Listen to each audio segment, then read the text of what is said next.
Hi everyone, welcome back to the WebToTech YouTube channel. Today for this video of WebToTech, I will be showing you how to turn on portrait mode on Snapchat. So for that, open the Snapchat application first.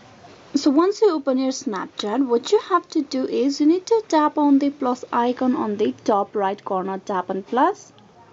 There you will have these options available. From all the options, you need to tap on focus.